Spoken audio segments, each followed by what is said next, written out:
नमस्कार, आप देख रहे हैं एवन उत्तराखंड। आपके साथ हूं मैं सदफ फातिमा। बुलेटिन की शुरुआत करेंगे इस वक्त की हेडलाइंस के साथ। सीएम ने 12 रैट माइनर्स का किया सम्मान। सिलक्यारा टनल रेस्क्यू ऑपरेशन में निभाई थी भूमिका। 51 हजार रुपए के चेक देकर किया सम्मानित।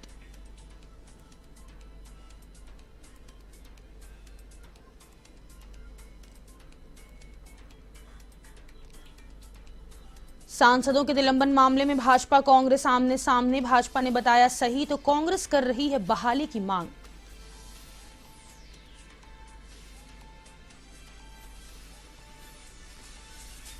कांग्रेस ने शुरू किया चंदा अभियान। 28 दिसंबर तक जमा करवा सकेंगे ऑनलाइन। बाद में पार्टी कार्यकर्ता जाएंगे घर घर।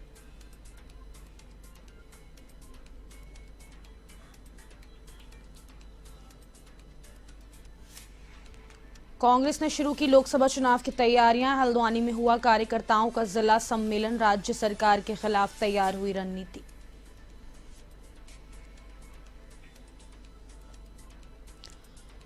रुद्रपुर में हुआ रोडवेज कर्मचारियों का प्रांतीय अधिवेशन। यूनियन ने पारित किया 11 सूत्रीय प्रस्ताव। मांगे पूरी न होने पर दी आंदोलन की चेतावनी।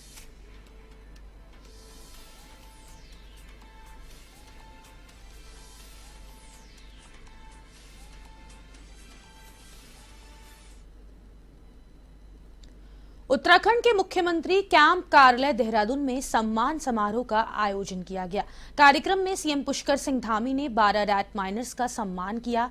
मुख्यमंत्री पुष्कर सिंह धामी ने फूलमालाओं के साथ सभी रैट माइनर्स का सम्मान किया। साथ ही सभी रैट माइनर्स को 51 हजार रुपए के चेक सम्मान के तौर पर सौंपे। इस दौरान सीएम धामी ने कहा कि सभी रैट माइनर्स ने नामुमकिन को मुमकिन कर दिखाया था। आपको बता दें कि 12 रैट माइनर्स ने सिलक्यारा टनल हादसे में महत्वपूर्ण भूमिका निभाई थी। 17 दिन तक चले रेस्क्यू ऑपरेशन के बाद सभी 41 मजदूरों को सुरक्षित बाहर निकाला गया था।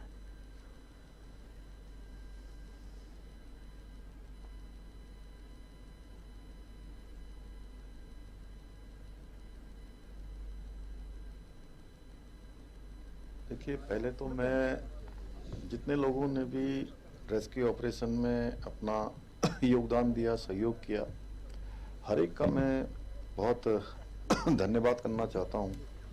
सभी का धन्यवाद है, लेकिन विशेषकर से जो हमारे रेड माइनर्स हैं, इन्होंने अपनी जान की परवाह न करते हुए लगातार कठिन परिस्थितियों में, स्थितियों में अंदर जाकर खुदाई का काम किया, सफाई का काम किया, पाइप काटने का काम किया और अंत तक लगातार और बहुत ही कठिन परिस्थितियों में वो ऑपरेशन चला। उसको सफलता तक पहुंचाने में आपका बहुत बड़ा योगदान रहा। आज मैं सभी का अपनी तरफ से यहाँ अभिनंदन करता हूँ, उनका स्वागत करता हूँ। और चूंकि ऐसे लोग जो वास्तव में कहीं दिखाई नहीं दे रहे थे, लेकिन जो काम असली काम है उस काम को सिरे तक पहुंचा रहे थे, ये सब बधाई के पात्र हैं, अभिनंदन के पात्र हैं।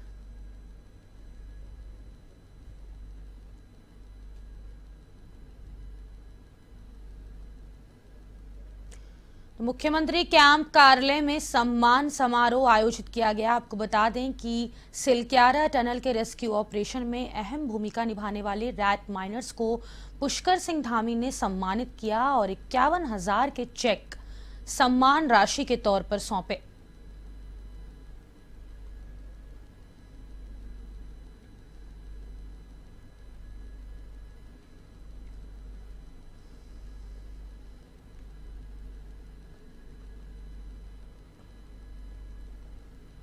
17 दिन चला था सिलक्यारा टनल रेस्क्यू ऑपरेशन। आपको बता दें कि इस पूरे रेस्क्यू ऑपरेशन में रैट माइनर्स की अहम भूमिका नजर आई थी।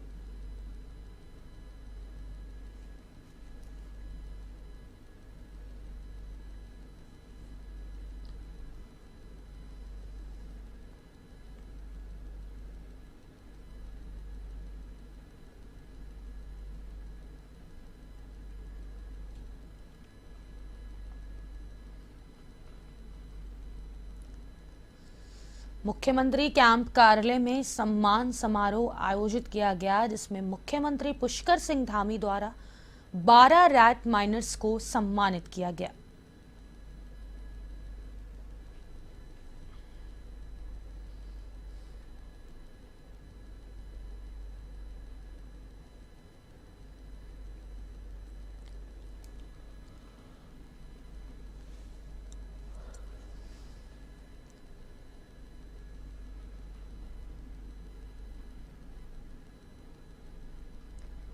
सिलक्यारा टनल रेस्क्यू ऑपरेशन 17 दिन चला था। 17वां दिन 41 मजदूरों को सुरक्षित बाहर निकाला गया था, जिसमें अहम भूमिका रही 12 रैट माइनर्स की।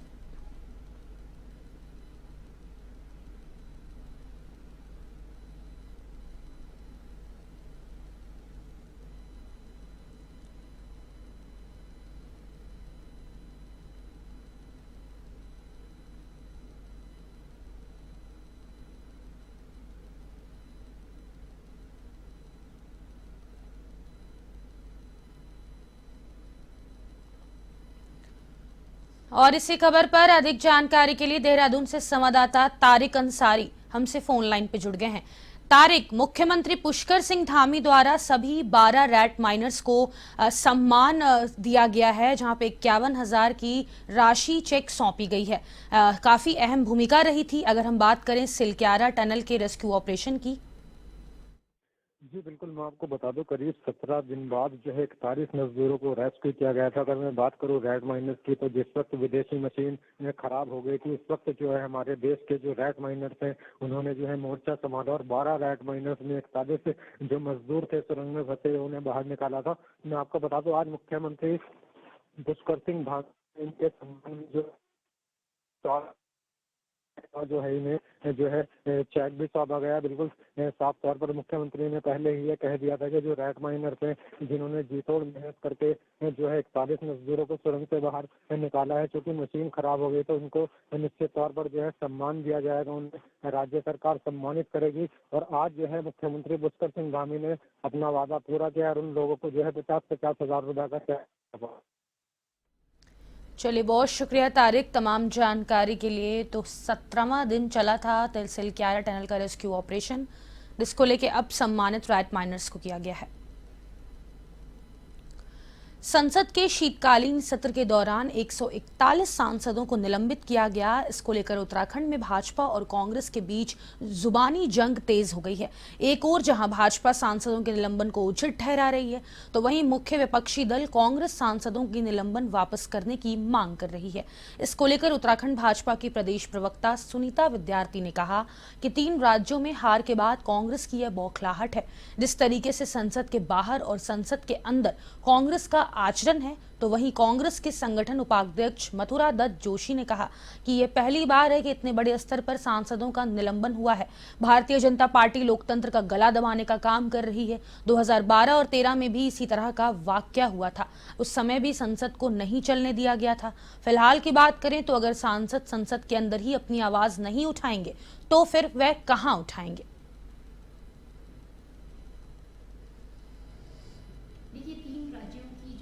विपक्षी को मिली है, ये उसकी बौखलाहट है। और संसद के बाहर जो अमर्यादित आचरण विपक्ष दिखा रहा है, साफ जाहिर होता है कि 2024 में भी ये विपक्ष में ही बैठने वाले हैं। और पूरा देश जो है संसद कार्यवाही में जो महत्वपूर्ण बिलों पर चर्चा होनी थी उसके लिए इंतजार कर रहा है। लेकिन विपक्षी दलों का इस प्रकार का अमर्यादित आचरण ये बताता है कि ये कितने सीरियस हैं। और जिस प्रकार का वहाँ पे जो सुरक्षा में जो चूक हुई है, जो उल्लंघन हुआ है, उसमें निंदा करने की बजाय अपना पूरा समर्थन विपक्ष दे रहा है, ये बहुत ही ज़्यादा निंदनीय है।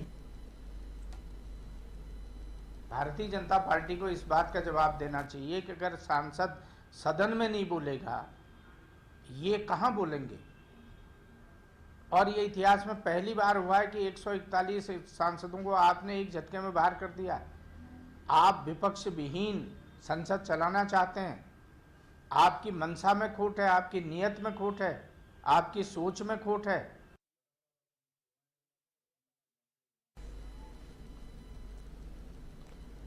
हल्द्वानी में कांग्रेस की ओर से नैनीताल जिला सम्मेलन आयोजित किया गया, जिसमें प्रदेश अध्यक्ष करण माहरा, नेता प्रतिपक्ष यशपाल आर्य सहित कई विधायक मौजूद रहे। इस सम्मेलन में पार्टी पदाधिकारियों के साथ ही पूर्व विधानसभा प्रत्याशी भी शामिल हुए। लोकसभा चुनाव से पहले कार्यकर्ताओं के बीच पार्टी को मजबूत करने का लक्ष्य लेकर यह कार्यक्रम किया जा रहा है। इस दौरान मंच से कई वरिष्ठ नेताओं और कार्यकर्ताओं ने अपनी नाराजगी भी जाहिर की है। कांग्रेस प्रदेश अध्यक्ष करण माहरा ने कहा कि पार्टी को मजबूत करने के लिए लगातार इस तरह के सम्मेलन आयोजित किए जा रहे हैं। वहीं राज्य सरकार के खिलाफ रणनीति तैयार की जा रही है। वहीं नेता प्रतिपक्ष यशपाल आर्य ने कहा कि पार्टी नेताओं से विचार विमर्श किया जा रहा है। साथ ही खनन के निजीकरण को लेकर जल्द ही बड़ा आंदोलन किया जाएगा। जिला सम्मेलनों की आवश्यकता महसूस हो रही थी और हम 3 अलग अलग फेजेस पे काम कर रहे हैं इस समय। देवप्रयाग से हमने, जहाँ से गंगा जी बनती है, वहाँ से हमने इसका शुरुआत की थी। उसके बाद रुद्रप्रयाग, चमोली, पौड़ी, उत्तरकाशी, टिहरी, लोहागढ़, चंपावत, फिर पिथौरागढ़, फिर बागेश्वर और अल्मोड़ा के हम कर चुके हैं। आज नैनीताल जिले की ये बैठक है और इसमें जहाँ अपने अध्यक्षगणों से विभिन्न जो हमारे फ्रंटल प्रकोष्ठ है, उनके जो कार्यकर्ता, उनके सुझाव हम ले रहे हैं। साथ में हमारी बूथ कमेटियां कहां तक तैयार हो गई हैं, उसका सत्यापन का कार्य कितना हुआ है, मंडलों विचार विमर्श कर रहे हैं। निचले स्तर पर, बूथ स्तर पर हमारी क्या स्थिति है, इसका आकलन कर रहे हैं। सभी हमारे साथियों ने कहा कि बूथ मैनेजमेंट बेहतर होना चाहिए, बूथ कमेटियों का गठन होना चाहिए। कई जगह बूथ कमेटियां बनी हैं और अगला चरण जो हमारा है उसमें हम सीधे अपने बूथ के कार्यकर्ताओं से संवाद भी करेंगे, उनके सुझाव भी लेंगे, क्योंकि चुनाव की दहलीज पे हम खड़े हैं। हम चाहते हैं कि कांग्रेस संगठित होकर, मजबूत होकर, एकजुट होकर इस लड़ाई को लड़े। नहीं, देखिए, बहुत बड़ा मैं जिलाध्यक्ष महोदय और महानगर अध्यक्ष महोदय को बधाई देता हूँ। सफल आयोजन हुआ है पूरे जिले से, पूरे महानगर क्षेत्र से। नैनीताल जनपद का पूरा अच्छा रिप्रेजेंटेशन यहाँ पे हुआ है। हमारे ब्लॉक अध्यक्षगण से लेके हमारा आम कार्यकर्ता जो है, और एक क्लोज डोर में हुआ है। मीडिया को भी अभी आमंत्रित करा है, तो जो उनके कोई पीड़ा या दर्द भी था, क्योंकि होता है कार्यकर्ताओं की कभी कभी पीड़ा होती है, दर्द होता है, सुझाव होते हैं, तो उन्होंने बड़े सकारात्मक यहाँ पे सुझाव रखे हैं, जिसकी कांग्रेस की मजबूती के लिए लोकसभा चुनाव में कैसे धारदार हम एक तरीके से एक रणनीति के साथ आगे बढ़े, इस विषय पर गंभीर विचार हुआ है। उत्तराखंड में कांग्रेस ने चंदा इकट्ठा करने के लिए अभियान शुरू किया है। गौरतलब है कि 18 दिसंबर को नई दिल्ली में पार्टी अध्यक्ष मल्लिकार्जुन खड़गे ने इस अभियान की शुरुआत की थी। इस संबंध में सभी राज्यों को एआईसीसी की ओर से पत्र भेजा गया था। इसकी अनुपालना में प्रदेश कांग्रेस कमेटी ने भी उत्तराखंड में इस अभियान की शुरुआत कर दी है। पार्टी अपने 138वें स्थापना दिवस पर कार्यकर्ताओं और आम लोगों से 138 और 13,800 या फिर इससे 10 गुने की राशि चंदे के रूप में देने की अपील करेगी। संगठन के उपाध्यक्ष मथुरा दत्त जोशी ने बताया कि अभियान 1920 से 21 में महात्मा गांधी के ऐतिहासिक तिलक स्वराज कोष से प्रेरित है। वेबसाइट और ऐप से इस अभियान को आगे बढ़ाया जाएगा। यह अभियान पार्टी के स्थापना दिवस 28 दिसंबर तक ऑनलाइन रहेगी। इसके बाद पार्टी कार्यकर्ता घर घर जाएंगे। वे प्रत्येक बूथ में कम से कम 10 घरों के लक्ष्य के साथ प्रत्येक घर से कम 138 रुपए का अंशदान सुनिश्चित करेंगे।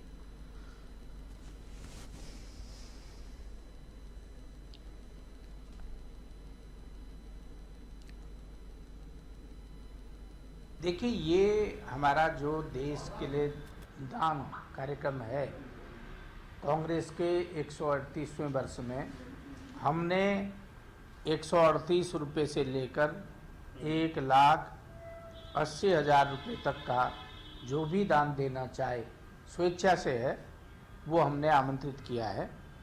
और हमारे प्रदेश में भी ये बड़ी तीव्र गति से चल रहा है। अधिकांश लोगों ने रुद्रपुर डिपो में उत्तराखंड रोडवेज कर्मचारी यूनियन का प्रांतीय अधिवेशन का आयोजन हुआ। इस अधिवेशन में प्रदेश भर से आए यूनियन के पदाधिकारियों, सदस्यों और कर्मचारियों ने भाग लिया, जिसमें पदाधिकारी और कर्मचारियों ने 11 सूत्रीय मांगों को पूरा करने की बात उठाई है। अधिवेशन के दौरान प्रांतीय यूनियन रोडवेज के पदाधिकारी ने रोडवेज अधिकारियों पर भी काम में लापरवाही बरतने का आरोप लगाया। साथ ही परिवहन निगम की बसों का संचालन नियमित रूप से न होने के कारण यात्रियों को मजबूरन प्राइवेट बसों का सहारा लेना पड़ता है। वहीं यूनियन के प्रदेश महामंत्री अशोक चौधरी ने कहा कि परिवहन विभाग के पास बजट होने के बावजूद भी नई बसों को नहीं खरीदा जा रहा है। पहले भी 11 सूत्रीय मांगों को लेकर प्रदर्शन किया गया था, जिसके बाद विभाग ने मांगों को पूरा करने का आश्वासन दिया था, लेकिन इसके बावजूद अब तक कोई विभाग ने कार्रवाई नहीं की है। उत्तरांचल रोडवेज कर्मचारी यूनियन ने पूरे प्रदेश स्तर का रुद्रपुर में आज सम्मेलन किया है, कार्यकर्ता सम्मेलन है और पूरे प्रदेश के पदाधिकारी आज यहाँ पे मौजूद हैं। हमारा मेन कारण यह है कि इस परिवहन निगम को बचाने के लिए, निजीकरण का विरोध करने के लिए आज हम सब इकट्ठा हुए हैं और यहाँ पे जो भी निर्णय, सामूहिक निर्णय होगा उसको आप लोग को फिर बाद में बताया जाएगा। और अभी हमने यहाँ पे आंदोलन का बिगुल फूंक दिया है कि इस परिवहन निगम को बचाने के लिए हम क्या करेंगे, आगे जो भी निर्णय लेंगे। हम सब लोग इकट्ठे हुए हैं पूरे प्रदेश से, जो हमारी यूनियन है उत्तरांचल रोडवेज कर्मचारी यूनियन, उसके रुड़की से लगा के और उधर पिथौरागढ़ तक और उधर रानीखेत तक सब हमारे प्रांत के और मंडल के और शाखाओं के पदाधिकारी इकट्ठे हुए हैं। और ये जो सरकार की और हमारे मैनेजमेंट जो नीति है कि जो बसें हैं उनकी मरम्मत मत करो, नई बसें मत खरीदो, और अधिकारियों की मिली भगत से अवैध बसें चलाई जा रही है विभिन्न शहरों से। उत्तराखंड का कोई शहर ऐसा नहीं है जहाँ से अवैध बसें ना चल रही। तो ये सब अवैध बसों को बढ़ावा देने के लिए, परिवहन निगम को समाप्त करने की जो साजिश रची जा रही है, उसके लिए सब हम इकट्ठे हुए हैं और जो है एक समुचित निर्णय करेंगे। और जो उत्तराखंड की जनता, चलिए आगे बढ़ेंगे। रुद्रपुर किच्छा राष्ट्रीय राजमार्ग 74 पर अनियंत्रित कार डिवाइडर से टकरा गई। इस टक्कर के बाद कार दूसरी दिशा में आ रहे कंटेनर से जा भिड़ी। हादसे में कार सवार 2 लोग गंभीर रूप से घायल हो गए। यह हादसा इतना भीषण था कि घटना में कार के परखच्चे उड़ गए। घायलों को कड़ी मशक्कत कर पुलिस से बाहर निकाला गया। वहीं किच्छा रुद्रपुर बॉर्डर पर किच्छा से रुद्रपुर जा रही कार असंतुलित होकर डिवाइडर से टकरा गई और फिर करीब 30 मीटर घिसटते हुए डिवाइडर पार कर सामने से आ रहे कंटेनर से टकरा गई, जिसमें कार सवार 2 लोग घायल हो गए। वहीं दुर्घटना में कार के परखच्चे उड़ गए। वहीं घटना की जानकारी मिलते ही लालपुर पुलिस पहुंची और घायलों को कड़ी मशक्कत कर बाहर निकालकर अस्पताल में भर्ती करवाया गया। कार सवार दोनों घायल रुद्रपुर निवासी हैं।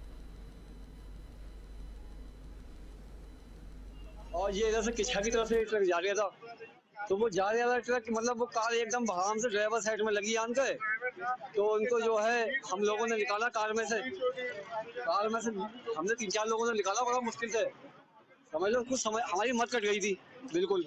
और वो ड्राइवर को भी निकाला हम लोगों ने। और करीबन 150 किलोमीटर की स्पीड से थी और ड्राइवर इतना स्पीड में था कि वो डिवाइडर से टकराया और गाड़ी फिल्मी अंदाज में हवा में उछल गई और जाके रॉन्ग साइड जाके ट्रक में टकराई है। ट्रक जो है रुद्रपुर से किच्छा से रुद्रपुर जा रहा था। गाड़ी जो है ये रुद्रपुर से किच्छा जा रही थी और ट्रक जो है वो किच्छा से रुद्रपुर आ रहा था। ये गाड़ी कम से कम 150 किलोमीटर स्पीड पे थी और डिवाइडर पार करके। मुख्यमंत्री पुष्कर सिंह धामी के नशा मुक्त राज्य के सपने को साकार करने की दिशा में रायवाला पुलिस को बड़ी सफलता हाथ लगी है। पुलिस ने एक कार से सप्लाई किया जा रहा 58 किलो गांजा पकड़ा है। गांजा तस्करी करने के आरोप में पुलिस ने एक महिला सहित 5 तस्करों को गिरफ्तार किया है, जिनके खिलाफ पुलिस ने मुकदमा दर्ज कर लिया। मामले का खुलासा एसएसपी अजय सिंह ने किया। एसएसपी के मुताबिक आज सुबह मुखबिर की सूचना पर पुलिस ने रायवाला में वाहनों की चेकिंग की। इस दौरान हरिद्वार की ओर से आ रही एक बिना नंबर प्लेट की संदिग्ध कार की तलाशी लेने पर कार के अंदर से 58 किलो गांजा बरामद हुआ। आरोपियों की पहचान दीपक कुमार, सुनील आर्य, इफ्तिकार रियाज और पूजा देवी के रूप में हुई है। सभी आरोपी हरिद्वार के रहने वाले हैं। आरोपियों ने पुलिस को बताया कि वे मुजफ्फरनगर से 10,000 रुपए प्रति किलो के हिसाब से गांजा खरीद कर लाए हैं। यह गांजा वे ऋषिकेश, मुनिकीरेती, रायवाला क्षेत्र में युवाओं को महंगे दाम पर बेचकर मोटी कमाई करते हैं।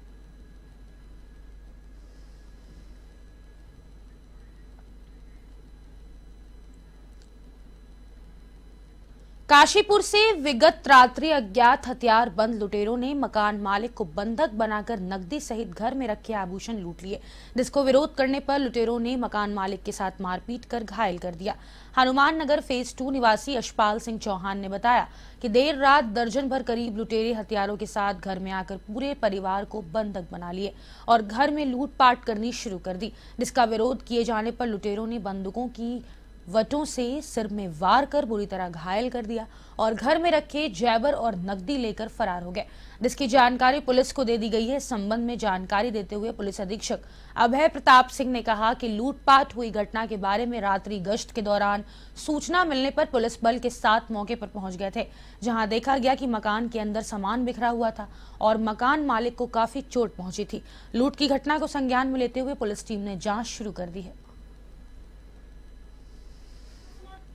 रात की लगभग 1 बजे की घटना है और हम लोग उस समय सूर्य चौकी पे थे। रात में गश्त और अन्य ड्यूटियों को चेक किया जा रहा था। इसी क्रम में हमें लगभग 2 बजे करीब में सूचना मिली कि हनुमंत बिहार कॉलोनी है, वहाँ पे कुछ लोग घर में घुसे हुए हैं और उन्होंने वहाँ पे लूट करी है। इस सूचना पर तत्काल मैं स्वयं भी क्षेत्राधिकारी थाना पुलिस सभी मौके पर पहुंचे तो वहाँ पे ज्ञात हुआ कि एक चौहान जी हैं, वो अपने बच्चे के साथ वहाँ रहते हैं, उनके विशेष शिक्षक हैं और वो अपने स्कूल पे गई थी, वहीं वो रुकी हुई थी। पिता और पुत्र वहाँ पे थे। उनके 2 किराएदार जो लड़कियां हैं वो आस पड़ोस के कमरों में रह रही थी। रात के समय कुछ संदिग्ध इनके घर में घुसे चोरी की नीयत से और उनको संभवतः ही अनुमान नहीं था कि ये वहाँ हो सकते हैं। जब उनको मौके पर पा लिए तो जब इन्होंने उनका विरोध किया तो उन्होंने उनके साथ मारपीट भी करी और जो अलमारी में रखी हुई उनकी जो भी ज्वेलरी और मैं 12 बजे यहाँ सोया था और लगभग 1 बजे की घटना है। 1 बजे जो है वो प्रवेश कर गए थे जो डाकू लोग थे। किस माध्यम से आए बाहर से वो तो वही जानते हैं, लेकिन जब मुझे कंट्रोल कर लिया तब मंजे तान लिए, मुझे कंट्रोल में ले लिया पूरी तरह से। मैंने हुज्जतबाजी की तो मेरे बटों से जो प्रहार किया, फिर मेरे हाथ पैर बांध दिए और मुझे भी अंदर ले आए। अंदर लाकर इन्होंने जो है जो मेरा बच्चा था हनी, ये मेरे इसको भी पकड़ लिया और इससे जो वो चाबियां उंगलियां पूछने लगे, मारपीट के इसके साथ ही मारपीट की थोड़ी और चाबी भी लेकर इन्होंने सेफ खोल दी। सेफ में कम से कम 8-10 हज़ार रुपये नगद थे जो गन्ने के थे, बाकी जेवर था, बाकी जो ज्वेलरी थी। लगभग कितने की होगी? ज्वेलरी लगभग 42 लाख की होगी। हाँ, 40-42 लाख की ज्वेलरी थी करीब।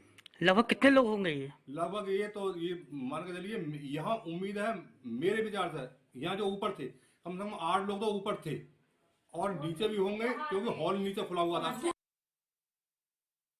जब यहाँ पे शोर मचा था तो मैं उठा था तो यहाँ पे कम से कम 8-9 लोग अंदर आए थे और फिर हमें कहा था कि चुप रहो।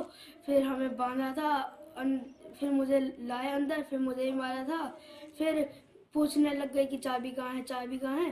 तो मैंने कहा कि मुझे तो नहीं पता, मम्मी को पता है चाबी कहाँ है। फिर वो ढूंढने लग गए तो उन्होंने उल्ट करा तो चाबी उन्हें मिल गई थी।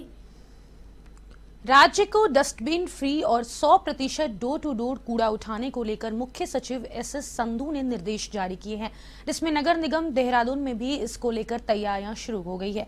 इसका एक्शन प्लान भी तैयार किया जा रहा है। शहर में अभी 80 स्थानों पर डस्टबिन हैं, जिनको हटाए जाने की शुरुआत जारी है।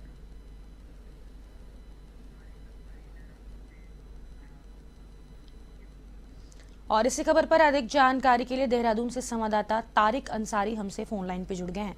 तारिक, पूरे उत्तराखंड को डस्टबिन फ्री बनाने के लिए लगातार एक्शन मोड में नजर आ रही है सरकार।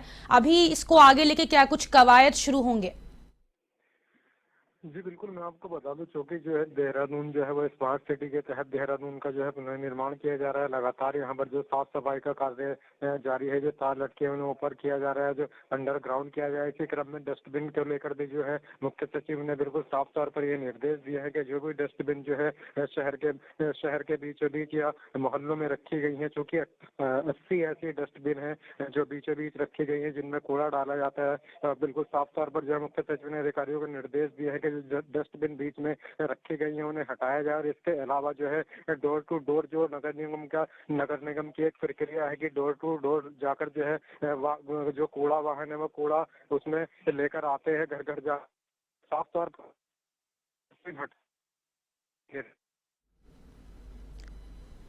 चलिए, बहुत शुक्रिया तारिक तमाम जानकारी के लिए। तो मुख्य सचिव ने निर्देश जारी कर दिए हैं, नगर निगम ने सारी तैयारियां शुरू कर दी है। अब उत्तराखंड को डस्टबिन फ्री बनाने की कवायद जारी है। और फिलहाल के लिए एवन उत्तराखंड में बस इतना ही। मुझे दीजिए इजाजत, नमस्कार।